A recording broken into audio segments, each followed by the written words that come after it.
ओम नमः सिद्धेभ्ये। नमो अरिहंतानं नमो सिद्धानं नमो आयर्यानं नमो वज्रायानं नमो लोहेशाहुनं ऐसो पंच नमो यारो सब पावपनाशनो मंगलालम चे सर्वे सिंह परमं हवै मंगलम। जीवं जीवं दमं जिन्वर्वसिंहेन जेन निर्दिष्टं देवीं दविन्दवन्दं वन्दे तं सर्वदा शिरसा वंदे तम सर्वदा शिरसा। श्री पंच परमेष्ठी भगवान की जय। वाणी माता की जय। आचार्य नेमिचंद का हम बृहद द्रव्य संग्रह ग्रंथ पढ़ रहे हैं और इसमें आचार्य ने जीव अजीव द्रव्य की व्याख्या की है। तो हमारा जीव द्रव्य के 9 अधिकारों का वर्णन किया है। तो जीव द्रव्य का वर्णन हमारा चल रहा है। तो जीव द्रव्य के अधिकार चल रहे हैं। वैसे हमारी 9 नंबर गाथा चल रही थी, लेकिन हम आज फिर से 8 नंबर गाथा लेने वाले हैं, है ना। 8 नंबर गाथा लेने वाले हैं क्योंकि मुझे थोड़ा सा पढ़ने के बाद लगा कि नयों को समझने के लिए ये मतलब इस गाथा के माध्यम से नयों को अच्छे से समझा जा सकता है ना। तो इसलिए दोबारा से ली है और गाथा सब लोगों को समझ में भी आ गई है ना। शब्द अर्थ समझ में आ गए तो अब हम गाथा पे ध्यान ना देते हुए नयों पे अगर ध्यान देंगे तो वो हमें अच्छे से क्लियर हो जाएंगे, है ना। गाथा एक बार पढ़ लेते हैं। इसमें जीव के कर्ता अधिकार का आचार्य ने वर्णन किया है। पुग्गल कम्मादिनम कत्ता व्यवहारदो निच्छेदो चेदन कम्मा नादा शुद्ध नया शुद्ध भावानम। आदा यानी आत्मा व्यवहार नय से पुद्गल कर्मादि का करता है और निश्चय नय से चेतन कर्मों का करता है और शुद्ध नय से शुद्ध भावों का करता है ना। ऐसे 3 आचार्य ने नए गाथा में बता दिया। हमें एक व्यवहार नहीं बता दिया, एक निश्चय नहीं बता दिया, एक शुद्ध नहीं बता दिया। फिर हमने व्याख्या में पढ़ा था कि जहाँ पुद्गल कर्म आदि का कर्ता कहा तो वहां आचार्य ने अनुच्चरित असद्भूत व्यवहार ने और उपचरित असद्भूत व्यवहार ने 2 हमें नहीं बताए थे। और निश्चय नहीं बताते समय फिर उसके 2 भेद कर दिए थे, अशुद्ध निश्चय नहीं शुद्ध निश्चय नहीं, है ना। तो अभी हम गाथा बाद में देखेंगे, साथ में इसको देखते हैं ना। सब लोग वीडियो ऑफ करके बैठ गए अपना। नहीं आंटी ऑन है। बस एक तुम्हारा ऑन है, बाकी सबका ऑफ है। मैंने भी ऑन कर लिया। ऐसे ना किसी की शक्ल दिखे तो लगता है कि उससे बात कर रहे हैं, अगर किसी की भी शक्ल ना दिखे तो एक जने की भी दिखे तो लगता है हाँ उसको बता रहे हैं, उससे बात कर रहे हैं। नहीं बस क्या है ना, वो पीडीएफ खोल लेते हैं तो फिर यहाँ से ये वीडियो चला जाता है। मैं पीडीएफ से ही देख रही ना, मेरे पास ग्रंथ नहीं है तो हाँ तो ये वीडियो चला जाता है। देखो सबसे पहले हम बात कर रहे हैं नए की, है ना। नए किसे कहते हैं, है ना। सबसे पहले नए किसे कहते हैं? ज्ञान के अंश को नए कहते हैं, प्रमाण के अंश को या ज्ञान के अंश को नए कहते हैं। ठीक है, ज्ञान का अंश, जो ज्ञान का अंश है वो ज्ञान रूपी है, यानी जो नए हैं वो ज्ञान रूप ही है ना। और नए का जो प्रयोग, अब नए करता क्या है? ज्ञान के अंश को नए कहते हैं और नए क्या करता है? नए के माध्यम से हम जानते हैं और बताते हैं, है ना। नए के माध्यम से 2 काम हो रहे, जानने का और बताने का। वस्तु का स्वरूप का जो हमारा ग्रहण हो रहा है, हम नए से वस्तु के स्वरूप को ग्रहण करते हैं और जो कुछ भी बताया जाता है वो नए के माध्यम से बताया जाता है। केवल 2 ज्ञानों में ही मुख्य रूप से नए होते हैं, केवल ज्ञान में और शुद्ध ज्ञान में। वो केवल जो सर्व तत्वों का जो ग्रहण है वो 2 ज्ञानों के द्वारा होता है, केवल ज्ञान के द्वारा और शुद्ध ज्ञान के द्वारा। तो केवल ज्ञान जो जानता है वो तो प्रमाण से जानता है, वहां नए नहीं है, वहां जानने में नए नहीं है, क्योंकि वो अंश अंश करके नहीं जानता। केवल ज्ञान संपूर्ण वस्तु को एक साथ जानता है, लेकिन कहता कैसे? जब वाणी खिलती है तो वो नए पूर्वक होती है ना, क्योंकि एक साथ बताया नहीं जा सकता। वस्तु के अनेक धर्मों को एक साथ नहीं कहा जा सकता, नहीं बताया जा सकता। तो जो जिनेंद्र की वाणी है वो नयों के साथ होती है, नए पूर्वक होती है, यानी बताना नए पूर्वक है। और जो हम जान रहे हैं, क्योंकि हम वस्तु के, हमारा क्षेत्रक्षम ज्ञान है, तो हम सब वस्तु को एक साथ नहीं जान सकते, क्रम क्रम से करके जानते हैं, तो हमारा जानना नए पूर्वक है ना। तो अब जिसमें चाहे भगवान की वाणी डायरेक्ट चल रही हो या ग्रंथों के माध्यम से हो तो नए पूर्वक होगी, है ना, क्योंकि एक एक चीज का करके कथन किया जाएगा। तो दो चीजें हमें समझ में आ गई। एक तो नए किसे कहते हैं कि नए ज्ञान का अंश है। अब नए से क्या काम होता है कि नए के द्वारा जाना जाता है और बताया जाता है, ठीक है। अब नए के दो भेद करे आचार्य ने, है ना, ये सबको याद हो गए, निश्चय नए और व्यवहार नए, है ना। अब निश्चय नए क्या बात काम करता है, निश्चय नए ना तो वस्तु में भेद करता है किसी भी अपेक्षा से, ना उसमें कुछ मिलाता है ना। जितनी भी वस्तु है उसको वैसी की वैसी ही कथन करता है, यानी अभेद रूप, उसमें भेद किए बिना और उसमें कुछ मिलाए बिना जो निश्चय नए कथन करता है या जानता है या ग्रहण करता है, वो बिना भेद किए और बिना कुछ मिलाए वो निश्चय नए है ना। चाहे वो किसी भी द्रव्य का वर्णन करे, जीव द्रव्य का वर्णन करे, पुद्गल द्रव्य का वर्णन करे, वहां वो उसमें ना कुछ मिलाता है ना उसमें भेद करता है, अभेद वस्तु का कथन करता है बिना कुछ मिला। ये निश्चय नए हो गया, ठीक है। इसी को आप समझ लें निश्चय नए के हमने दो भेद किए थे, शुद्ध निश्चय नए और अशुद्ध निश्चय नए। जहाँ शुद्ध वस्तु का कथन कर रहा है ना, जो शुद्ध वस्तु का, क्योंकि वस्तु दो प्रकार की, कौन सी, जीव और पुद्गल द्रव्य हैं, वो दो प्रकार के हैं, शुद्ध भी हैं और अशुद्ध भी हैं। बाकी द्रव्य तो सब शुद्ध है, तो जब उनका कथन होगा तो वो शुद्ध निश्चय नए से कथन होगा, है ना, या जब उनको कहीं मिलाया जाएगा तब वो व्यवहार नए में चला जाएगा, ठीक है। तो शुद्ध द्रव्य का जहाँ कथन हो रहा है, शुद्ध द्रव्य को जो बताया जा रहा है या हम शुद्ध द्रव्य को समझ रहे हैं, वह हमारा शुद्ध निश्चय नए। और जब अशुद्ध वस्तु को समझ रहे हैं या अशुद्ध वस्तु को बताया जा रहा है तो अशुद्ध निश्चय नए। तो ये तो बिल्कुल सरल हो गया ना, क्योंकि जीव द्रव्य शुद्ध भी है और अशुद्ध भी है ना। किसी अपेक्षा से जो सिद्ध भगवान है वो तो पूरी तरह शुद्ध हो गए हैं, है ना, और जो संसारी अवस्था में जीव हैं वो किसी अपेक्षा से शुद्ध है, किसी अपेक्षा से अशुद्ध है। तो वहां जहाँ शुद्ध का कथन करेगा वहां शुद्ध निश्चय नए, और जहाँ अशुद्ध अवस्था का, जीव के अशुद्ध अवस्था का कथन होगा वो अशुद्ध निश्चय नए। तो इसमें तो कुछ है नहीं मुश्किल समझने के लिए। अब आ जाते हैं व्यवहार नए, ठीक है। व्यवहार नए में बात होती है, मैंने व्यवहार नए हमेशा बताया कि व्यवहार नए दो तरह से कथन करता है, एक वस्तु में भेद करके कथन करता है और एक मिला करके कथन करता है, ठीक है। जो जो भेद करके निश्चय नए है, निश्चय नए का अपोजिट है, निश्चय नए का अपोजिट विरोधी है ना, व्यवहार दोनों विरोधी हैं आप। हाँ, वस्तु में भेद करके कथन कर रहा है और मिला करके कथन कर, दो तरह से कथन करता है। तो जहां भेद करके कथन कर रहा है वहां सद्भूत व्यवहार नहीं, ठीक है। मतलब दो तरह से व्यवहार नहीं कैसे कथन करता है, दो तरह से, एक भेद करके और एक मिला करके। तो जहां भेद करके कथन कर रहा है वो सद्भूत व्यवहार नहीं, और जहां मिला करके कथन कर रहा है वो असद्भूत व्यवहार नहीं, ठीक है। क्लियर हुआ। निश्चय नहीं तो वस्तु को जैसी है वैसी की वैसी कथन करता है। अगर शुद्ध वस्तु का कथन कर रहा है शुद्ध निश्चय नहीं, अशुद्ध वस्तु का कथन कर रहा है अशुद्ध निश्चय नहीं, उसमें ना और कुछ भी नहीं कर रहा है, ना भेद कर रहा है ना कुछ मिला रहा है, कुछ भी नहीं कर रहा।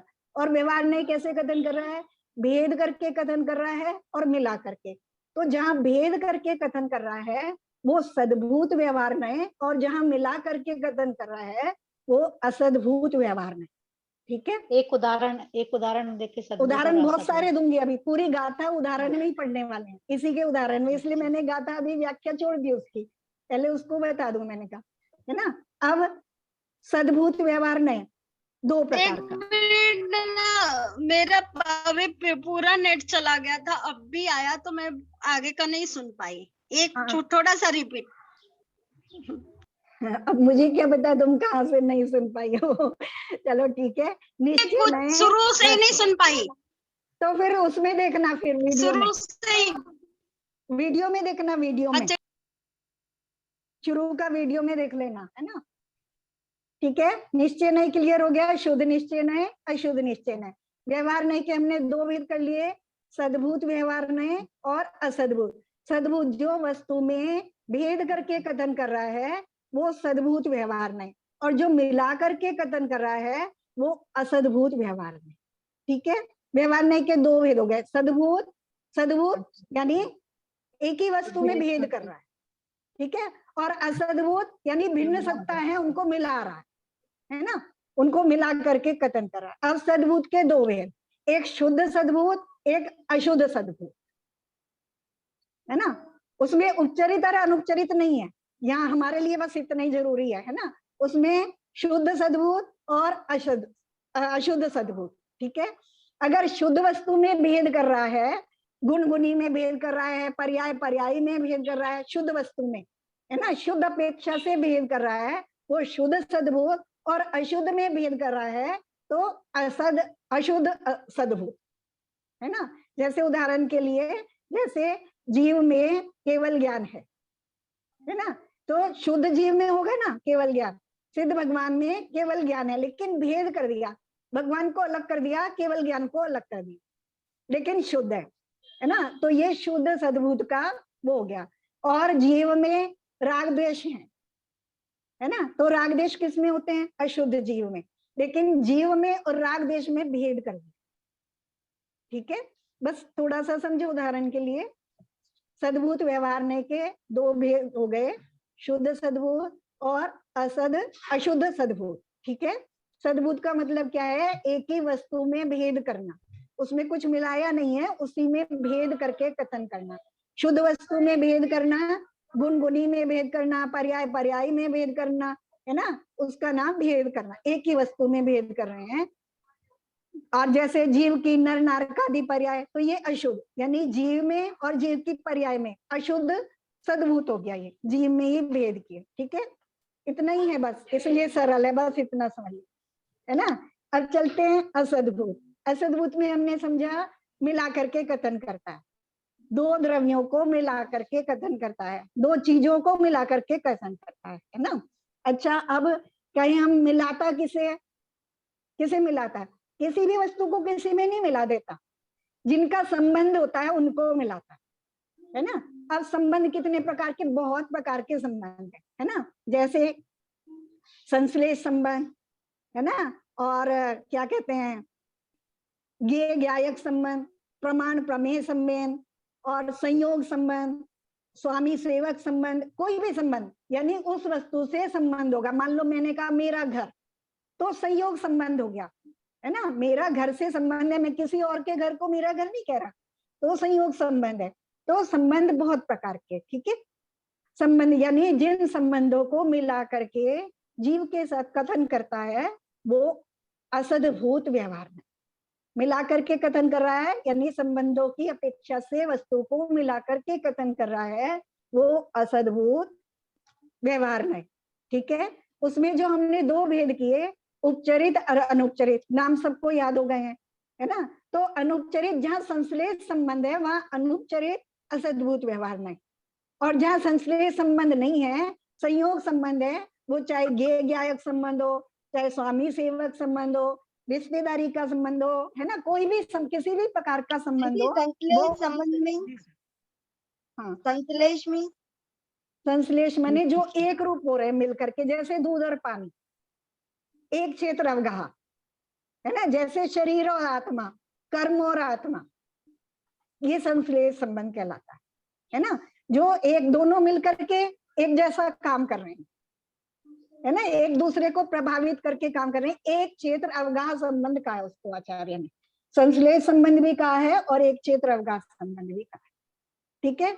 अब चले आगे, किसको समझ में आ गया या क्या समझ में नहीं आया? आंटी उपचरित और अनुपचरित दोबारा बता दीजिए।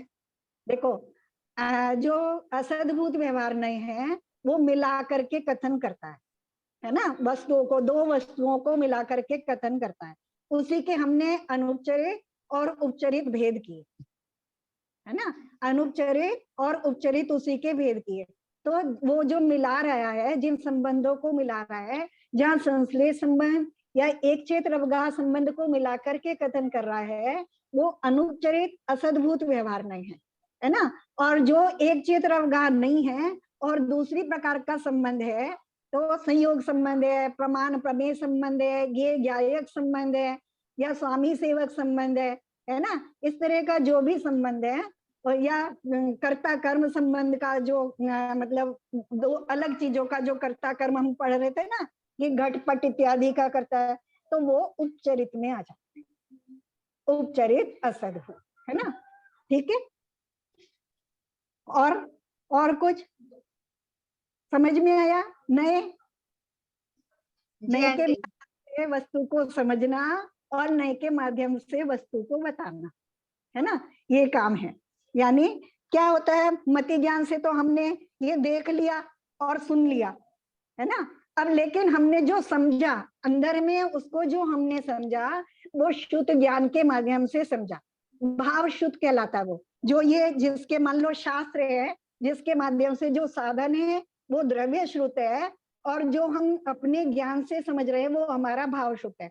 तो इन दोनों में नए होते हैं, है ना। जिसमें शास्त्र में कहा जा रहा है या भगवान की जो वाणी डायरेक्ट हमें बता रही है, तो वो उसमें नए होते हैं। और जब क्योंकि हम चौक्षम ज्ञानी हैं, हमारा ज्ञान जो है क्रम क्रम से जानता है, तो हम जो धीरे धीरे करके समझ रहे हैं, अभी तुमने एक एक चीज करके समझी ना, पहले नए समझा, फिर निश्चय नहीं समझा, फिर निश्चय नहीं के भेद समझे, फिर व्यवहार नहीं समझा, फिर उसके भेद, क्रम क्रम से समझा ना अंदर में, और जितना समझ में आ गया उतना हमारा भाव छूट गया, है ना। ठीक है, अब चलें, अब जो हमने ये गाथा पढ़ी थी, अब इसमें हम सारे नयों को देखते हैं, है ना।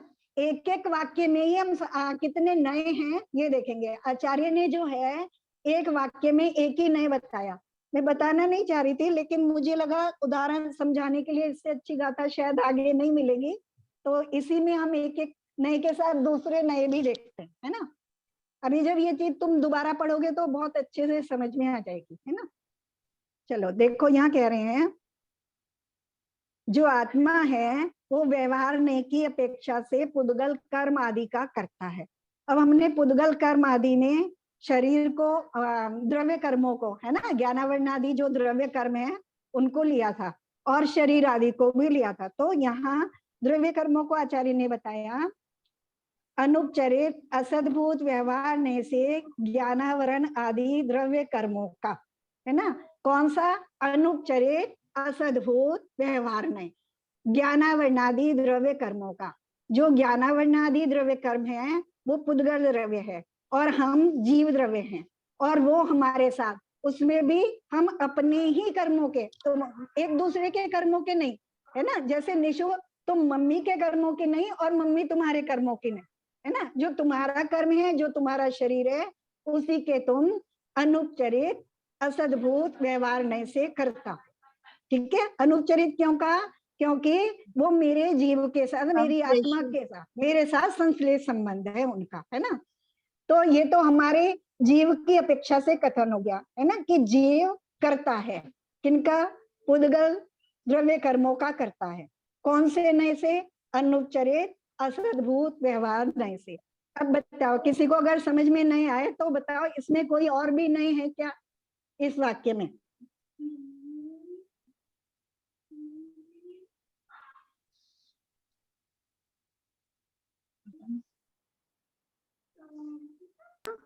और कोई नए है इसमें? अगर हम दो चीजों को मिलाकर के कथन कर रहे हैं ना, पुद्गल कर्म असद्भूत व्यवहार नहीं, है? क्योंकि दो को मिला के असद्भुत व्यवहार नहीं रहेगा ना, कि दो को मिला के बात कही है ना, वो तो हमने पूरा आत्मा कर को लिया। और पुद्गल आदि कर्मों को। ये तो मतलब ज्ञानवर्णी, है ना, ये तो आचार्य निश्चय भी हो जाएगा ना, है। शुद्ध निश्चय ने भी होगा। और शुद्ध निश्चय ने कैसे होगा? और भी कोई कर्म आदि मिले हैं ना, चरित रहेगा क्या आत्मा की बात। इसमें भेद किया है ना, जैसे ज्ञानावरण है तो अलग से भेद लिया है, तो वो निश्चय में आ जाएगा ना। हाँ, देखो पहले मैं एक बार बताती हूँ, फिर तुम जो दूसरे वाक्य ना, इसको मैं बताती हूँ पहले वाले को, फिर तुम दूसरी चीजों को देख पाओगे उस तरीके से, है ना। देखो क्या चीजें मिलाई हैं? एक कर्म मिलाए हैं और एक जीव, है ना। जीव और कर्म को मिला करके तो वो हमारा हो गया, मिला करके कथन कर रहा है, तो हमारा हो गया अनुपचरित असद्भूत व्यवहार नहीं। अब उसमें से हम कर्म को देखें, ज्ञानावरणादि कर्म को देखें। ज्ञानावरणादि जो कर्म है, जब हम उनको देख रहे हैं तो अशुद्ध निश्चय नय से कार्मान वर्गनाएं उन कर्मों की करता है। अशुद्ध निश्चय नय से, है ना। कर्म किससे बने? निश्चय नय से, हाँ कर्म का कर्ता कौन? निश्चय नय से कर्ता कौन? पुद्गल जीव। द्रव्य। निश्चय नय से जीव। पुद्गल हाँ द्रव्य। अशुद्ध निश्चय नय से वो कर्मान वर्गनाय, मतलब दोनों नय भी इसमें आ जाएंगे। जो कर्म बने हैं वो क्या है? पुद्गल द्रव्य की अशुद्ध अवस्था है ना। और अशुद्ध अवस्था को हाँ। कौन बताता है? अशुद्ध निश्चय नय। ठीक है, केवल अच्छा। कर्म को देख रहे हैं। अब उसमें हम द्रव्य कर्म को मात्र देख रहे हैं, एक केवल द्रव्य कर्म को देख रहे हैं। तो जब हम एक ही वस्तु को देखेंगे तो कौन से नय से देखेंगे?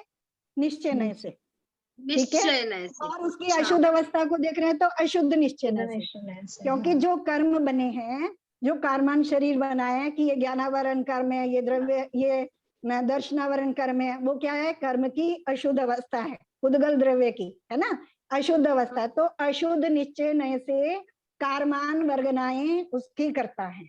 और शुद्ध निश्चय नय से, शुद्ध निश्चय नय देखो अब उसमें वो परमाणु, पुद्गल के वो परमाणु जिनमें कर्म रूप होने की योग्यता है, वो उसके करता है।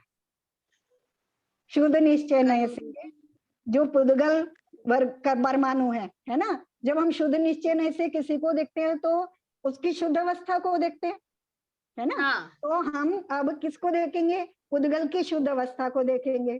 तो कौन से? क्योंकि हर परमाणु में कर्म होने की योग्यता नहीं है ना, बहुत प्रकार के हाँ। परमाणु है पुद्गल के। तो वो पुद्गल परमाणु जिनमें कर्म रूप होने की योग्यता है, ठीक है। जैसे मिट्टी है ना, अलग अलग प्रकार की मिट्टी है। एक रेत जैसी मिट्टी है, एक सीमेंट जैसी मिट्टी है जिसमें सीमेंट जैसा पत्थर होने की योग्यता है, एक रेत है जिसमें इकट्ठा होने की योग्यता नहीं है। तो ऐसे ही जो कर्म परमाणु है वो भी अलग प्रकार के, आहार परमाणु, आहारक वर्गनाएं अलग प्रकार की होती हैं, कर्मान वर्गनाएं अलग प्रकार की होती हैं।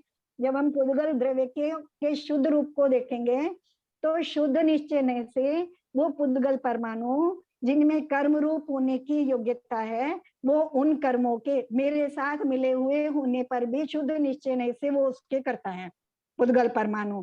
और क्योंकि वो मिलकर के स्कंद रूप से बनी है, वो अशुद्ध अवस्था है, तो अशुद्ध निश्चय नय से वो कर्मान वर्गनाएं उसकी करता है। क्योंकि हमने पढ़ा था ना, जब पंचलब्धि पढ़ रहे थे कि जो एक परमाणु है वो वर्ग रूप है, और जो एक जैसी वो वाले मिलकर के वर्गना बनती है, फिर वर्गनाओं से कर्म बनते हैं, है ना। तो जो वर्गनाएं हैं वो अशुद्ध निश्चय नय से उसके करता है। और ऐसे ही हम शरीर में लगा लेंगे। जैसे हमने शरीर लगाया था ना, जो हमारा शरीर है, औदारिक शरीर है हमारा, है ना, तो उसके कर्ता हम कौन से नय से? असद्भुत व्यवहार नय तुम्हारे से। शरीर की कर्ता तुम हो, कौन से नय से हो? जीव का शरीर दो चीजों असद्भुत को मिला रहे व्यवहार, हैं। हाँ असद्भुत व्यवहार नय से। असद्भुत, कौन सा व्यवहार असद्भुत? अनुपचरित। अनुपचरित। ना, अनुपचरित असद्भूत नय से मैं मेरे शरीर का करता हूँ, है ना। और अशुद्ध निश्चय नय से वो आहार वर्गनाएं, है ना, जिनसे ये औदारिक शरीर बना है। हाँ। और शुद्ध निश्चय नय से वो पुद्गल परमाणु जिनसे वो आहार वर्गनाएं निर्मित हुई। ठीक है, अब क्लियर हुआ थोड़ा सा? सबको लग रहा कहाँ घुस गया। एक समझ आया था आंटी, फिर दूसरे को समझने लगते हैं जब तक पहला एक ब्लॉक जाते गायब हो हैं। जाता। लेकिन अच्छा लग रहा है बहुत। हाँ अभी क्योंकि देखो, जब हम इसलिए इस तरह से, अब हम कभी भी किसी भी नए से कोई बात करेंगे तो वहां हमें समझ में आएगी कि आचार्य वहां क्या कहना चाह रहे हैं। क्योंकि जब हम एक सिंपल से ग्रंथ पढ़ेंगे तो वहां व्यवहार नय से ही मुख्य रूप से खत्म होगा, है ना। लेकिन जब हम अध्यात्म में जाएंगे और हमें अपने पास जाना होगा तो वहां निश्चय नय से मुख्य रूप से कथन होगा, है ना। जैसे यहाँ पुद्गल कर्मादि का कर्ता का, लेकिन अब यहाँ क्या बात कर रहे हैं आचार्य ने? तो एक बात कह दी कि अनुपचरित असद्भुत व्यवहार नय से जीव उनका करता है ना। अब क्योंकि आचार्य किसकी तरफ से बात करें? हमारी तरफ से बात करें, है ना। लेकिन जब हम उन्हें कर्म की तरफ से देखेंगे तो फिर उसमें वो नहीं लगेगा जो हमारी तरफ से लग रहा है ना, वहां दूसरा नहीं हो जाएगा। ठीक है, उसी प्रकार उपचरित असद्भूत व्यवहार से बाह्य विषय घटपट आदि का भी यह जीव करता है। अब उपचरित में, क्योंकि हमने देखा था असद्भूत की बात कर रहे हैं कि जहाँ संश्लेष संबंध होता है वहां अनुपचरित होता है, और जहाँ संश्लेष संबंध नहीं है यानी वस्तु एक क्षेत्र अवगाह रूप नहीं है और वहां जीव किसी संबंध से उसका करता है, तो वहां उपचरित असद्भूत व्यवहार नहीं होता है ना। जैसे हम किसी भी, जैसे बढ़ई मेज का करता है ना, या कुम्हार घड़े का करता है, ठीक है, ये उपचरित। या सिद्ध भगवान, जब हम सिद्ध भगवान सर्वज्ञ हैं, है ना, सिद्ध भगवान को हम सर्वज्ञ कह रहे हैं, तो किस नए से सर्वज्ञ हैं? उपचरित, उपचरित असद्भूत व्यवहार नहीं से। अच्छा, उपचर, हाँ उपचरित लगेगा, हाँ उपचरित असद्भूत व्यवहार नहीं से, है ना, मिला क्योंकि हाँ सर्वज्ञ कैसे हो रहे हैं? समस्त ज्ञेयों को जानने से, है ना। जो समस्त ज्ञेयों को जान रहा है वो सर्वज्ञ है, और समस्त ज्ञेय कैसे हैं? उनसे भिन्न है, एक क्षेत्र अवगाह नहीं है ना, तो उनकी सत्ता नहीं है, असद्भूत है ना। और उपचरित एक क्षेत्र अवगाह नहीं है, इसलिए उपचरित। और दो भिन्न वस्तुएं, ज्ञेय अलग है और ज्ञायक अलग, ज्ञेय ज्ञायक संबंध है। जब हम सिद्ध भगवान को सर्वज्ञ कह रहे हैं, या जो सर्वज्ञ है भगवान को हम, या किसी भी जीव को हम सर्वज्ञ कह रहे हैं, क्योंकि जानने वाला कौन? जीव, है ना। तो जीव को हम सर्वज्ञ कह रहे हैं, तो वो किस नय से है? उपचरित असद्भूत व्यवहार नय से। और अगर हम असद्भूत उपचरित व्यवहार नय को मानेंगे ही नहीं, तो सर्वज्ञ की सत्ता होगी? आंटी उपचरित असद्भुत व्यवहार नय से भगवान कैसे हो जाएंगे? क्योंकि वो तो संश्लेषित होता है। संश्लेषित मतलब दूध और पानी एक साथ होना, तो फिर वो भगवान कैसे हो जाएंगे उपचरित असद्भुत व्यवहार नय से? संश्लेषित भगवान की बात नहीं हो रही है अभी, केवल ज्ञान की बात नहीं हो रही है ना, ज्ञान की बात नहीं हो रही है। सर्वज्ञ, सर्वज्ञ का क्या मतलब है? जो सारी पर्यायों को एक साथ सर्वज्ञ, जो सब कुछ जानता हो एक साथ, है ना, उसे हम सर्वज्ञ कहते हैं। जो सब कुछ को जानता हो, सभी द्रव्यों की सभी पर्यायों को एक साथ जानता हो, उसको हम सर्वज्ञ कहते हैं, है ना। तो जो जाना जा रहा है ना, जानने वाला अलग है, है ना, और जो जाना जा रहा है वो अलग है। भगवान हमें भी जान रहे हैं ना, सबको जान रहे हैं, तो हम अलग है ना भगवान से, है ना। सारी वस्तुएं भगवान से अलग है ना। तो हम के और अलग हैं, बिल्कुल अलग है, एक क्षेत्र अवगाह भी नहीं है, तो इसलिए उपचरित, है ना।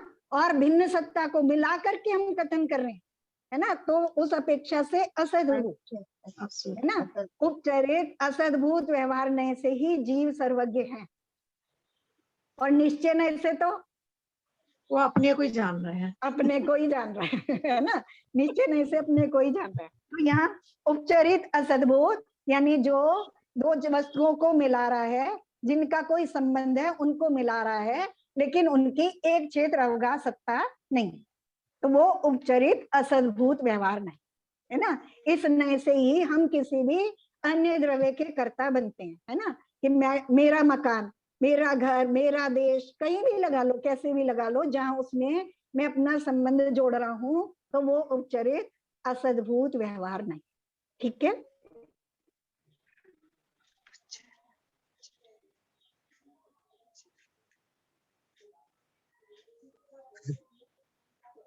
ठीक है, आगे अब चलते हैं दूसरी, यहाँ पे नीचे आ जाते हैं, है ना। अशुद्ध निश्चय नय से जीव भाव कर्म इस शब्द से वाच्य जो रागादि विकल रूप चेतन कर्म है उनका करता है ना।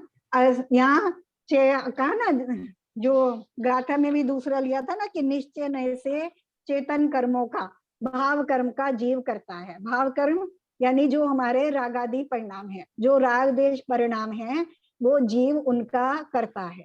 जीव करता है, जीव की अपेक्षा से बात कर रहे हैं, और किस में होते हैं? जीव में ही होते हैं। कौन से जीव में होते हैं? अशुद्ध जीव में होते हैं, है ना। तो हमने अभी पढ़ा था, एक ही वस्तु में जो भेद करता है वो सद्भूत सद्भूत सद्भूत सद्भूत व्यवहार व्यवहार नहीं, नहीं। वो सद्भूत व्यवहार नहीं, है ना। अभी जो एक ही वस्तु में भेद कर रहा है और जो उनको उन्हीं का करता स्वयं को कह रहा है, तो वहां निश्चय नहीं, भेद नहीं कर रहा है।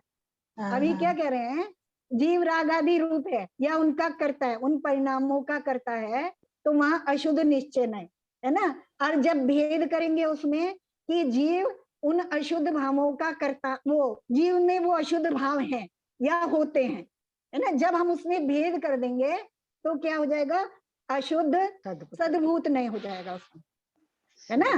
कि जीव में क्रोध है, संसारी जीवों में क्रोध पाया जाता है, राग द्वेष परिणाम पाए जाते हैं। जब हम इस तरह से कथन करेंगे तो वो अशुद्ध सद्भूत नहीं का कथन हो जाएगा। और जब हम उसको, उन परिणामों को और उन जीव को एक रूप देख रहे हैं, तो वो अशुद्ध निश्चय नहीं का कथन, ठीक है। और इसी में हम देखें, अगर इसमें हम अनुपचरित असद्भूत नहीं लगाए तो कैसे लगाएंगे? अनुपचरित असद्भुत, अनुपचरित कौन है फिर उनका कर्ता? जीव, द्रव्य कर्म, द्रव्य कर्म। अच्छा, द्रव्य कर्म जो जीव में राग आदि परिणाम होते हैं, राग द्वेष परिणाम होते हैं, उनका जो अनुपचरित असद्भूत व्यवहार नहीं से उनका कर्ता कर्म है। क्योंकि जो राग द्वेष परिणाम होते हैं वो कर्म की उपस्थिति के बिना नहीं होते, है ना। तो कहते हैं ना, जहां जब हम समय सार में पढ़ेंगे कि वहां आचार्य कह रहे हैं उन रागादि भावों का कर्ता जीव नहीं है, पुद्गल है ना। पढ़ा ना मीना भाभी समय सार में, है ना। तो बहुत उदाहरण में भी आता है, जब आज स्वाध्याय में कहीं वो दिया जाता है उदाहरण, तो कहते हैं तो वो कौन से नए से हो गया, वहां द्रव्य कर्मों को उनका कर्ता कहा, जीव के परिणामों का कर्ता किसको कहा जा रहा है? अभी जैसे बिल्कुल ऊपर पुद्गल द्रव्य का कर्म का कर्ता जीव को कहा कि जीव पुद्गल द्रव्य कर्मों का करता है, वहां हमने कौन सा नहीं लगाया? अनुपचरित असद्भूत व्यवहार नहीं, है ना। और जब हम उन परिणामों, उन पुद्गल द्रव्यों को यानी पुद्गल कर्मों को जीव के परिणामों का कर्ता कहेंगे तो सेम चीज हो गई ना। अब वो पुद्गल कर्म है ना, पुद्गल कर्म जीव के परिणामों के कर्ता है, तो कौन सा नहीं हो गया? सेम नहीं हो गया। जब उन पुद्गल कर्मों का कर्ता जीव है तब सेम नहीं हो गया, है ना। और जब पुद्गल कर्म जीव के उन भावों के करता है तो सेम नहीं हो गया। अनुपचरित असद्भूत व्यवहार में से जो पुद्गल कर्म है ना, मोनीय कर्म है ना, मुख्य रूप से भी मोनीय कर्म आता है। राग द्वेष परिणामों का कर्ता कौन? तो सबको अच्छे से समझ में आता है ना कि राग द्वेष परिणाम किसके कारण होते हैं? मोनीय कर्म के कारण। जहाँ मोनीय कर्म नहीं है वहां राग द्वेष परिणाम नहीं है, तो राग द्वेष परिणामों का कर्ता कौन? मोनीय। तो वो किस नए से हुआ? अनुपचरित असद्भूत व्यवहार नए से, ठीक है। अनुपचरित असद्भूत व्यवहार नए से जीव के राग द्वेष आदि परिणामों का कर्ता हो गया, ठीक है। और जो बाह्य वस्तु है ना, अब जब हम मान लो हमें क्रोध आ रहा है तो बाह्य किसी वस्तु, कोई निमित्त भी होगी, कोई घटना या कोई वस्तु, है ना। मान लो अपने बच्चे पे क्रोध आ रहा है तो वो बच्चा निमित्त हो गया, है ना। उसके कारण जब हम कहेंगे उसके कारण क्रोध आ रहा है या उसके ऊपर क्रोध आ रहा है, तो वो हो गया उपचरित असद्भूत व्यवहार।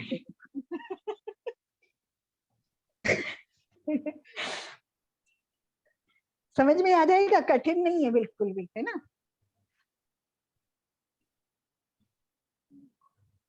क्या करें, वस्तु ऐसी ही है, अगर ऐसे नहीं समझेंगे तो समझ में आने वाली नहीं है ना।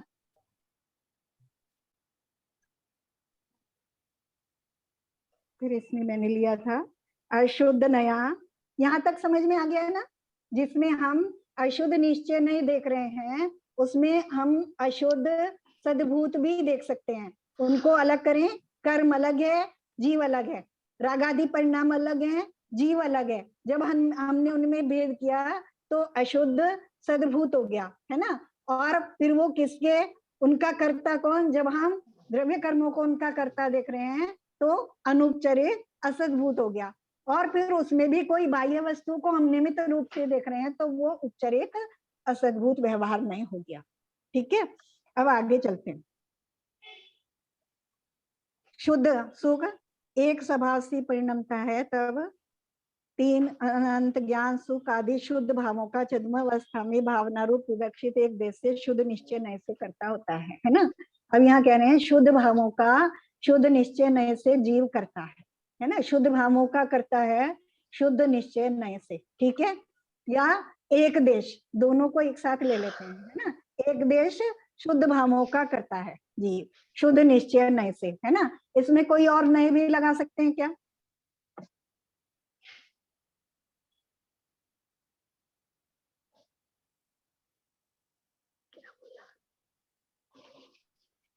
एक बार वो फिर से बोलिए, क्या बोला आपने?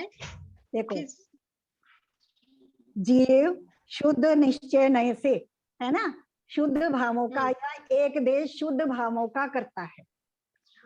यहाँ हम देख रहे हैं, एक ही नहीं देख रहे हैं हम, शुद्ध निश्चय नए, हाँ, है ना, शुद्ध भावों का करता है। जीव के तो शुद्ध जो भाव कब ये होते जो हैं? अनुपचरित असद्भुत व्यवहार नए से भी होते हैं। सद्भुत, हाँ, कैसे हाँ, होगा बताओ? इसमें भावों की अपेक्षा से बात करिए ना, कर्मों की, देख भाव अभी रहेंगे ना, यहाँ केवल जीव को देख कर्म रहे भी हैं, रहेगा। है ना। अब हाँ। जीव में जब शुद्ध भाव होते हैं तो उसमें क्या कर्मों की कोई अपेक्षा होती है क्या? नहीं होती, है ना। कर्म है ना वहां पे, कर्मों का कर्म तो उपशम, रहेंगे जो तभी तो। उपशम है ना। अच्छा, जब जीव के शुद्ध भाव होते हैं, क्योंकि जीव अनादि से शुद्ध नहीं है ना। जीव के जो भाव हाँ। है वो अनादिकालीन शुद्ध नहीं है ना। कर्म, जब कर्मों का उपशम क्षयोपशम या क्षय होता है ना, क्योंकि हम देख क्या रहे हैं, बस दो चीजों को देख रहे हैं, कर्म और जीव को देख रहे हैं, है ना। तो सारी चीजें किस में लगाएंगे? कर्म और जीव में ही लगानी है ना। तो अब यहाँ पे अनुचरित असद्भूत व्यवहार में से कर्म के उपशम क्षय क्षयोपशम, है ना, या ये क्या है? ये जीव के शुद्ध भावों के करता है ना। कहते हैं ना, जब कहते हैं ना कि अरहंत भगवान ने क्षय कर दिया, है ना। एक दो तरह से कथन करते हैं कि अरहंत भगवान ने 4 कर्मों का नाश करके अरहंत बने, है ना।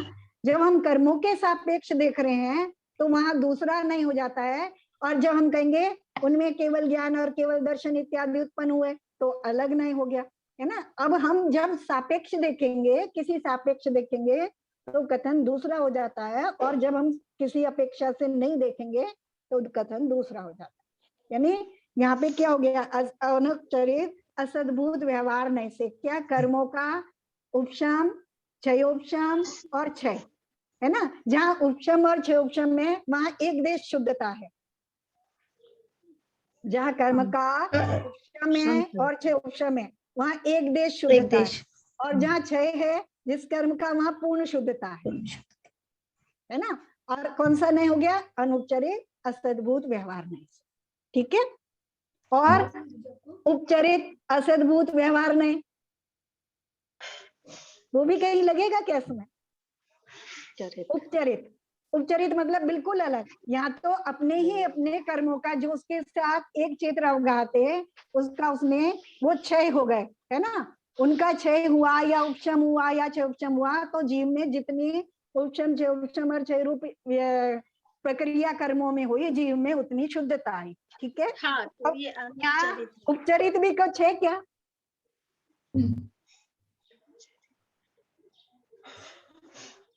बहुत उपचरित भी होता है ना, वो इंद्रियों, पांचों के विषय से जो जो सुख दुख जो कर्म बंध रहे हैं, तो उस हिसाब से तो उपचरित हो जाएगा। नहीं, देखो, जब हम मोक्ष मार्ग पे चलते हैं, है ना, मोक्ष मार्ग पे चलेंगे तो हमें शुद्धता आई ना। मेरे अपने परिणामों की विशुद्धि निश्चय नहीं से कारण, कर्म का उपशम और क्षयोपशम क्षय व्यवहार नहीं से कारण, है ना। और इसके अलावा भी कुछ और कारण होते हैं क्या, जिनको हम निमित्त की दृष्टि से देखते हैं? हाँ, निमित्त तो रहेंगे। एक ये असद्भूत, यहाँ पे दो वस्तुओं को मिला के कथन हो रहा ना, तो असद्भूत तो आ ही जाएगा। हाँ, अब जो एक क्षेत्र अवगा नहीं है, हमारे जो कर्म है वो तो एक जैसे क्षेत्र अवगा कर्म। हो गए, वो तो अनुपचरित में आ गए। देव शास्त्र गुरु, देव शास्त्र गुरु उपचरित असद्भूत नहीं से उसके करता है ना। अगर हम ये नहीं मानेंगे तो अरहंत भगवान की और शुद्ध भगवान की पूजा करने की कोई आवश्यकता नहीं है, गुरु की कोई आवश्यकता नहीं है, शास्त्र की कोई आवश्यकता नहीं। देव शास्त्र गुरु के निमित्त के बिना जीव अपने उन शुद्ध भावों का कर्ता नहीं होता है ना। और वो किस नय से कहा जा रहा है उनको, उपचरित असद्भूत व्यवहार नय से करता है। तभी हम उनको इतना वो दे रहे हैं कि आपके कारण मैं इस मार्ग पर चल पड़ा, या मुझे इस मार्ग का ज्ञान हो गया, मुझे अपने सत्य स्वरूप का ज्ञान हो गया आपके माध्यम से। किस अपेक्षा से कह रहे हैं हम उन्हें, उपचरित असद्भूत है ना, उपचरित असद्भूत व्यवहार नहीं से जीव के शुद्ध भावों के कर्ता हो गए देवशास्त्र गुरु। अच्छा, चलो कुछ ज्यादा हो गया। ठीक है, ये उदाहरण थे, है ना, ये उदाहरण थे। बस नए ज्ञान है ना, ज्ञान रूप, यानी नए से जानना और बताना, नए से वस्तु को बताया जाता है और जाना जाता है, नए ज्ञान के अंश। उसके दो भेद, निश्चय नए और व्यवहार नए। निश्चय नए के दो भेद, निश्चय नए क्या, जो वस्तु को वैसा का वैसा ही बिना कुछ मिलाए बिना भेद किए जो कथन करता है ना, कोई भेद नहीं कर रहा, तो वो कौन सा, एक शुद्ध निश्चय नए, एक अशुद्ध निश्चय। क्योंकि वस्तु शुद्ध भी है, अपनी ही अपेक्षा से शुद्ध है और अपनी ही अपेक्षा से अशुद्ध है। ठीक है, चाहे मिली हुई में देख रहे हैं और शुद्ध या अशुद्ध अवस्था में देख रहे हैं, है ना। जैसे हम सिद्ध भगवान को अगर हम उनको पूर्व नय से देखेंगे, है ना, द्रव्य नय से देखेंगे, पूर्व अपेक्षा से देखेंगे, तो हम उनमें अशुद्धता देख सकते हैं, है ना। जब हम भगवान के 10 भवों का वर्णन करते हैं, है ना, भगवान की सिंह पर्याय का, महावीर भगवान की सिंह पर्याय का वर्णन कर रहे हैं, तो हम उनकी अशुद्ध अवस्था का वर्णन कर रहे हैं अशुद्ध निश्चय नय से, है ना। तो वहां भी हम उनमें अशुद्धता, और अपने में भी हम भावी नय से, है ना, भावी नय से द्रव्य नय होता है ना, जो भूतकाल को एक द्रव्य नय, एक भाव नय। भाव नय तो वो होता है कि जो वस्तु जिस समय, यानी जिस समय पूजा कर रहा है उस समय पुजारी है ना, ऐसे हम देखते हैं ना। और द्रव्य नय से सेठ के बेटे को भी हम सेठ कहते हैं, है ना, एक द्रव्य नय है ना उस नय से, उस अपेक्षा से। तो अभी भी जैसे हम भावी सिद्ध है, तो अभी हम सिद्ध समान शुद्ध है ना, तो हम उसका कैसे देख रहे हैं, भावी नय की अपेक्षा से देख रहे हैं। तो उस तरह से जो कथन किया जाता है, इस तरह से उसमें नए लगाए जाते हैं। तो उस तरह से हम जहाँ वस्तु में शुद्ध या अशुद्ध होते हुए भी वस्तु को जिस अपेक्षा से हम शुद्ध देख रहे हैं, बिना भेद किए शुद्ध वस्तु का कथन कर रहे हैं, वो शुद्ध निश्चय नय। अशुद्ध वस्तु का कथन कर रहे हैं, वस्तु को अशुद्ध देख रहे हैं, समझ रहे हैं, वो अशुद्ध निश्चय नय। ठीक है, फिर व्यवहार में दो प्रकार का, एक भेद करके कथन करता है, मिला करके कथन करता है। जो भेद करके कथन कर रहा है वो सद्भूत, तो मिला करके कथन कर रहा है वो असद्भूत, है ना। और भेद कर रहा है तो वो दो प्रकार का, एक शुद्ध एक अशुद्ध। जो शुद्ध वस्तु में ही भेद कर रहा है, वस्तु में भेद कैसे होगा, द्रव्य और गुण में भेद कर रहा है, द्रव्य और पर्याय में भेद कर रहा है, गुण और पर्याय में भेद कर रहा है ना। इस तरह से जो भेद कर रहा है वो शुद्ध वो सद्भूत, है ना। और जो अशुद्ध द्रव्य गुण पर्याय में भेद कर रहा है वो अशुद्ध सद्भूत। ठीक है, अब फिर जो मिला रहा है, तो मिलाना दो प्रकार का, एक जो एक क्षेत्र अवगाह वस्तु है उनको मिला करके कथन कर रहा है वो अनुपचरित, और जो एक क्षेत्र अवगाह नहीं है उनका किसी अपेक्षा से मिला करके कथन कर रहा है तो वो उपचरित। उपचरित और अनुपचरित आ गया समझ में, उपचरित और अनुपचरित आया भी समझ में, असद्भूत भी आ जाएगा। अब आगे सारी, क्योंकि आगे है ना, बाकी गाथाओं में तो ज्यादा फिर हम इतना डिटेल में अंदर से घुस के नहीं जाएंगे। मैंने इस गाथा को इसलिए किया कि इसमें हम देख सकते हैं कि जहाँ आचार्य कथन कर रहे हैं, कथन तो आचार्य क्या कर रहे हैं, क्योंकि वो हमें हमारी बात बता रहे हैं, है ना। जीव हैं, हम जीव हैं, हमारे जीव की बात बता रहे हैं, तो वो मुख्य रूप से हमारी अपेक्षा से कथन कर रहे हैं। ठीक है, और जहाँ मान लो कर्म कांड पढ़े हम, है ना, गोमटसार कर्म कांड पढ़े हैं, तो वहां क्योंकि कर्मों की अपेक्षा से मुख्य रूप से कथन है ना, तो वहां सारा की वो, इसलिए हम कहते हैं कि वो अशुद्ध नय का ग्रंथ है ना, क्योंकि वहां कर्मों की बात मुख्य रूप से की जा रही है, कर्मों को मिला करके। और कर्म किसके साथ है, जब तक वो जीव के साथ नहीं हो तब तक तो वो कर्म बनते ही नहीं है। अलग रहेंगे तो वो पुद्गल परमाणु है ना, जीव के साथ हो तभी तो कर्म बनते हैं वो। हाँ ठीक है, चले हाँ अगली गाथा पे चले। इसमें से अब कुछ अगर नहीं समझ में आया या बाद में भी फिर से देख लेना एक बार, फिर प्रश्न कर सकते हो आराम से, है ना। तो अब जिन जिन नयों से जीके जीव, आंटी, जीके जो परिणाम जो होते हैं वो क्या कहलाते हैं? जीव के परिणाम, हाँ परिणाम जो होंगे तो वो अशुद्ध निश्चय हाँ, देखो जब जीव के जो परिणाम हो रहे हैं, कैसे परिणाम हो रहे हैं, अगर शुद्ध परिणाम हो रहे हैं जीव के, है ना, और जब हम जीव की अपेक्षा से उनका कथन करेंगे तो जीव निश्चय नय से, शुद्ध निश्चय नय से उनका करता है। ठीक है, और जब जीव के अशुद्ध परिणामों की जीव की अपेक्षा से बात करेंगे तो अशुद्ध निश्चय नय से जीव उनका करता है, जीव के परिणामों का, है ना। और जब हम कर्म के सापेक्ष उनकी बात करेंगे तो कर्म की अपेक्षा तो अनुपचरित असद्भूत न्याय से वो मोहनीय कर्म या जो भी कर्म है वो उसके करता है ना। अभी हम जीव का सूक्ष्म ज्ञान कहें, है ना, अब भाई हमारा ज्ञान सूक्ष्म है ना, बार बार कहते हैं कि हमारा ज्ञान या मति ज्ञान है ना, जीव मति ज्ञानी है। जब हम ये कह रहे हैं जीव मति ज्ञानी है, अब जीव में और जीव के अशुद्ध ज्ञान में हम कोई भेद नहीं कर रहे। अब अशुद्ध ज्ञान है, मति ज्ञान अशुद्ध ज्ञान है ना, तो क्या हो गया, ये अशुद्ध निश्चय नय का कथन हो गया। जीव मति ज्ञानी है, सूक्ष्म ज्ञानी है, ये अशुद्ध निश्चय नय का कथन हो गया, है ना। अब जीव में मति ज्ञान है, भेद हो गया, अशुद्ध सद्भूत का कथन हो गया, है ना। जीव में मति ज्ञान है ना, जीव का ज्ञान किसमें है, जीव में ही है, अन्य में नहीं है ना। लेकिन कैसा है, जीव की अशुद्ध अवस्था है, तो अशुद्ध सद्भूत का कथन हो गया, है ना। और अब हम कहें मति ज्ञान तो तुम में भी है, मुझ में भी है ना। अब कहें कि तुम्हारा ज्ञान का सूक्ष्म बहुत अच्छा है, मेरा ज्ञान का सूक्ष्म बहुत कम है, तो वहां क्या है, कर्म की सापेक्षता है, यानी ज्ञानावरण कर्म का कम उदय है या ज्यादा उदय है ना। तो वो कर्म की सापेक्षता से हो रहा है, तो वो अनुपचरित असद्भूत व्यवहार में का कथन है ना। या ये जीव बहुत ज्यादा क्रोधी है ना, जब निश्चय नहीं से देखेंगे तो जीव की अशुद्ध निश्चय नहीं की अवस्था, जब कर्म के सापेक्ष, क्योंकि कर्म के बिना नहीं होती, तो क्रोध कषाय का उदय, है ना, तो अनुपचरित असद्भूत व्यवहार नहीं, और फिर इसकी वजह से क्रोध आ रहा है ना, तो उपचरित असद्भूत व्यवहार।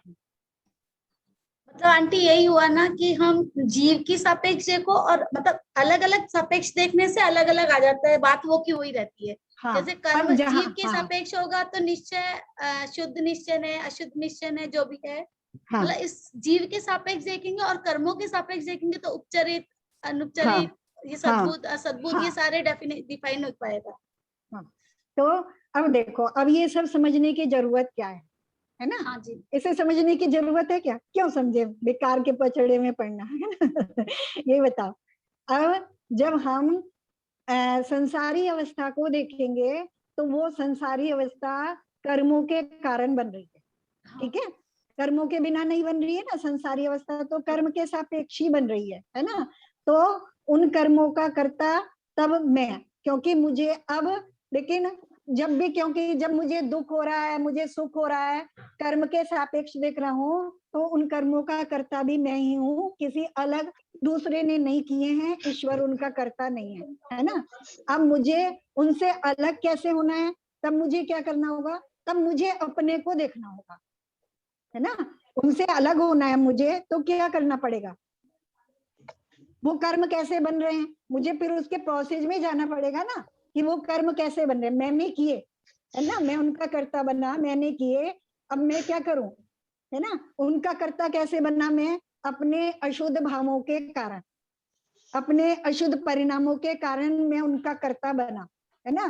तो मैं अब वो जो बन गए हैं उनमें मैं क्या कर सकता हूँ, शुद्ध परिणामों के माध्यम से, क्योंकि मैं शुद्ध परिणामों से शुद्ध भावों का करता होता हूँ और अशुद्ध परिणामों से अशुद्ध भावों का करता होता हूँ, तो जितने जितने मेरे परिणामों में शुद्धता आएगी, उतना उतना मैं उन बाहरी वस्तुओं का कर्ता भी मैं नहीं बनूंगा, और उससे मुझे कर्म बंद भी नहीं होगा, और बंद नहीं होगा तो मुझे उसका भोग भी नहीं होगा, ठीक है।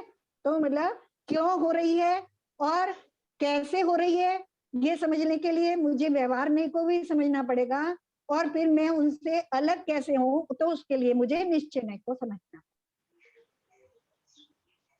ठीक है आंटी ये तो बहुत इम्पोर्टेंट चीज है आंटी ये तो। हाँ, तो क्योंकि जो करता है वही भोगता है। ईश्वर ने नहीं किया है, ना ईश्वर मेरे से करा रहा है ना, मैं स्वयं करता हूँ, कोई अन्य मुझसे करा नहीं रहा है ना। दूसरा कितना भी गाली दे, है ना, अभी हम देख रहे हैं कि उसने मुझे गाली दी तो मुझे क्रोध आया, और मैंने कह दिया कि उसने मुझे क्रोध दिलाया, है ना। अब मैं कह तो रहा हूँ किसी अपेक्षा से वो सही है, किस अपेक्षा से, उपचरित असद्भुत व्यवहार नहीं से। ठीक है, अब मुझे क्रोध आया तो उसमें अंदर में मेरे कोई कारण भी है, ना भी आ सकता था, तो वहां मेरा क्रोध कषाय का उदय, यानी अनुपचरित असद्भुत नय से क्रोध कषाय का उदय। अब मैं चाहूं तो क्रोध करूं, न चाहूं तो ना करूं, ये भी मेरी सामर्थ्य है ना।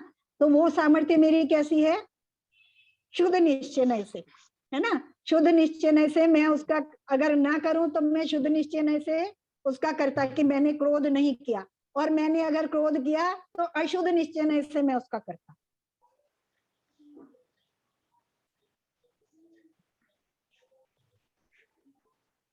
ठीक है, तो अब जो भी मेरे जीवन में दुख सुख हो रहा है उसका कर्ता कौन, क्योंकि मैं उस दुख को और सुख को मैं अनुभव कर रहा हूँ, या जो कुछ भी मुझे अच्छा या बुरा मिला है, प्राप्त हुआ है, चाहे बाहर में मिला है और चाहे अंदर में मिला है ना। कि मेरे जैसे हम बाहर में तो वस्तुओं को देख लेते हैं, मुख्य रूप से हम उन्हीं को देखते हैं, अंदर में देखते ही नहीं है कि अंदर में मेरे परिणाम मैं चाहने पर भी उन्हें दिशा नहीं दे पा रहा हूँ, है ना। एक तो होता है कि मैं चाह रहा हूँ और मैं दिशा दे पा रहा हूँ, है ना। कभी बाहर के निमित्त मिले और मैं क्रोध का निमित्त मिला और मुझे क्रोध नहीं आया, है ना, तो मैंने टाल दिया, अपने आप को संभाल लिया। तो वहां अंदर में क्योंकि दो चीजें एक साथ हैं, कर्म है और मैं हूँ, तो वहां मेरा अपना पुरुषार्थ भी है, उन शुद्ध भावों का, एक देश शुद्ध भावों का मैं करता भी हूँ, और अगर मैं नहीं संभाल पाया हूँ तो वहां कर्म का उदय भी निमित्त है ना। मेरी वैसी योग्यता भी है तात्कालिक, और कर्म का उदय भी। तो सब सुख दुख सब का कर्ता भी मैं, और उसका जब उदय आ रहा है तो उसका भोगता भी मैं, है ना। और बाहर की चीजें पे कम अगर हम ध्यान दें और अंदर में अपने परिणामों पे अगर अधिक ध्यान दें, तो हम उन परिणामों में ही दिशा दे सकते हैं, क्योंकि जिसने बांधा है वो ही खोल भी सकता है, खोलने की योग्यता भी कर्मों में नहीं है ना। अगर कर्म स्वयं चाहे पलटना तो स्वयं नहीं पलट सकते, है ना। मेरे भावों का निमित्त पाकर के वो कर्म रूप बंधे हैं, और मेरे भावों का निमित्त हटने पर ही वो अलग रूप हो पाते हैं। जैसे मान लो मिट्टी में पानी मिलाया हमने, है ना, मिट्टी में पानी मिला और उसको मिला करके ही कोई हम उसका आकार बना, जैसे हम घड़े का उदाहरण लेते हैं, है ना, घड़े का खूब उदाहरण देते हैं कि निश्चय नय से उसका करता, अशुद्ध निश्चय नय से वो मिट्टी के परमाणु जो उसके करता है, जिससे घड़ा बना, अशुद्ध निश्चय नय से। शुद्ध निश्चय वो मिट्टी का स्कंध, है ना, जिसमें, और शुद्ध निश्चय नय से मिट्टी के वो परमाणु, पुद्गल के वो परमाणु जिसमें उस मिट्टी रूप होने की योग्यता है, क्योंकि रेत से घड़ा, रेत भी मिट्टी है ना, इस प्रकार की, रेत से घड़ा बनाए तो नहीं बनेगा, है ना। तो शुद्ध निश्चय नय से वो, और अनुपचरित असद्भुत व्यवहार नय से पानी, जब तक उस मिट्टी में पानी नहीं मिला है तब तक उसको आकार अनुपचरित, वो एक क्षेत्र अवगाह होकर के उसके साथ काम कर रहा है ना। अनुपचरित असद्भुत व्यवहार नय से पानी, उपचरित असद्भुत व्यवहार नय से कुम्हार इत्यादि उसके करता है ना। सब लगा लिया हमने। अब जैसे हमने देखा कि पानी मिला करके, मिट्टी में पानी मिला करके जो हमने घड़े का आकार बनाया, तो वहां जो मिट्टी घड़े आकार रूप हुई, पानी भी जितना उसमें पानी मिला है वो भी घड़े आकार रूप हो गया, है ना। जैसे ही हम उसे देखेंगे सदेह परिमाण, अभी देखेंगे ना, अपने देह के परिमाण है आत्मा, तो जो उसमें पानी है उसका भी आकार हो गया।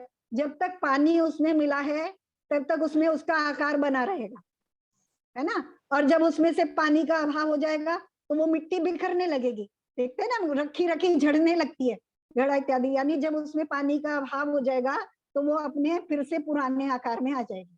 तो पुद्गल में तो ऐसा होता है, लेकिन जीव में जब तक कर्म मिले हैं तब तक ही उसकी संसारी अवस्था है, तभी तक ये पर्याय हैं, चारों गतियां हैं, तब तक ये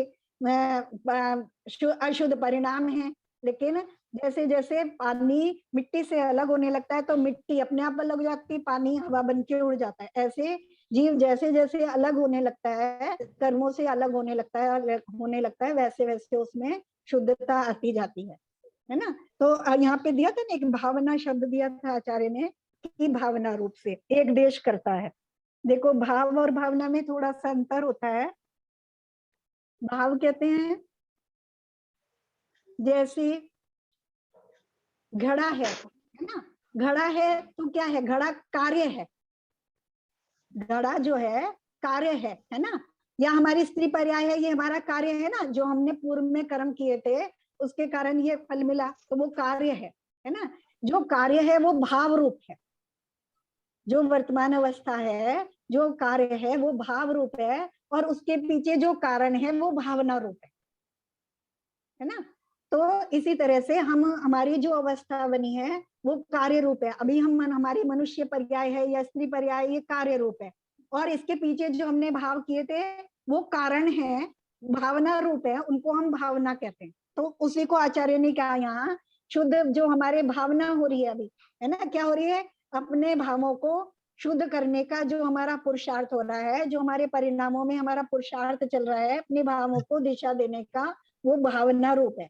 और उस भावना से जितनी जितनी शुद्धि होती जा रही है उतना उतना कार्य है ना। और जब पूर्ण शुद्ध हो गए तो पूर्ण कार्य हो गया, फिर वहां भावना नहीं है, अब कारण का अभाव हो गया, है ना। सिद्ध बन गए तो वहां कुछ कारण रहा क्या, भावना है क्या, सिद्धों में भाव है कि भावना है, भाव भाव है ना, क्योंकि वो कार्य रूप परिणमित हो गए, है ना। और हम अगर हमारे में जैसे साधक अवस्था में जो हमारा कार्य जितना हो रहा है, देते हैं, जैसे कहते हैं ना, सम्यक दर्शन कारण है और सम्यक ज्ञान कार्य है ना। और जब सम्यक चारित्र होगा तो सम्यक दर्शन और सम्यक ज्ञान कारण है और सम्यक चारित्र कार्य है ना। तो ऐसे हम समझ।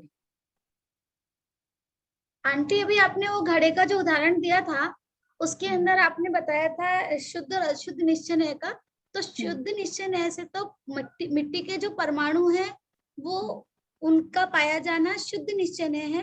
तो अशुद्ध निश्चय का क्या बताया था आंटी, जो तो समझ में आ गए। हाँ, मिट्टी की जो अवस्था बनी, हाँ, मिट्टी की जो अवस्था बनी, अशुद्ध अवस्था, मिट्टी में उस रूप होने की जो योग्यता है, मिट्टी में, हर मिट्टी में योग्यता नहीं है ना, है ना। हर मिट्टी में घड़ा बनने की योग्यता है क्या, नहीं है। तो जिस मिट्टी में वैसा होने की योग्यता है वो उसकी अशुद्ध अवस्था, ओके, है ना। क्योंकि हम पुद्गल परमाणु को शुद्ध कहते हैं और उसकी स्कंद रूप अवस्था को अशुद्ध कहते हैं।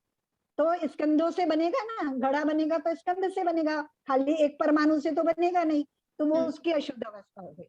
तो मिट्टी के जो परमाणु है वो उसकी शुद्ध अवस्था हुई, और हाँ, उसके जो स्कंद है जिस मिट्टी में, उसकी जो योग्यता है वो उसका अशुद्ध अवस्था कहलाई। हाँ, वो उसकी अशुद्ध अवस्था है ना। और उसमें पानी और मिला करके दोनों मिल रहे हैं तो वो उसकी असद्भूत अवस्था, असद्भुत। हाँ, और हाँ आंटी ये तो आगे से है ना। तो अब इसको, वो तो उदाहरण के लिए अपने में इसको लगाएंगे, है ना।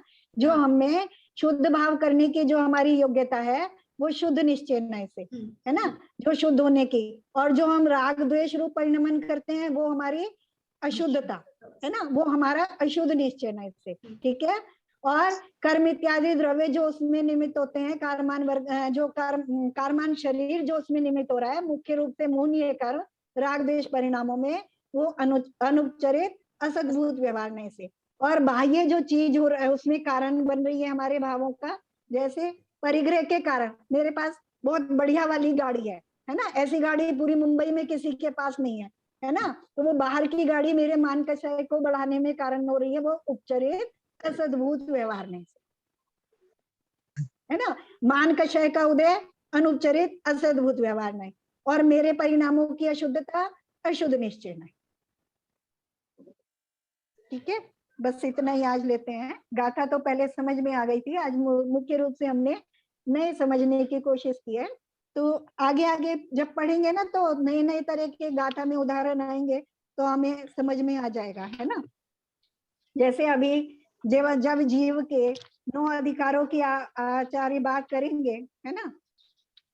जैसे प्राणों की बात करी थी कि अशुद्ध निश्चय से द्रव्य प्राणों से जीता है ना। चेतन और भाव निश्चय से भाव प्राणों से जीता है। अभी बात करेंगे भोक्ता की बात करेंगे, संसारी है ना। तो कौन से नए से संसारी है, तो वहां बताएंगे। तो जैसे इन चीजों को हम देखेंगे, सिद्ध है ना, ऊर्ध्वगामी है, तो इन सब को हम देखेंगे। और किसी भी चीज को हम देखेंगे तो वो किसी ना किसी नए से कथन किया गया होगा।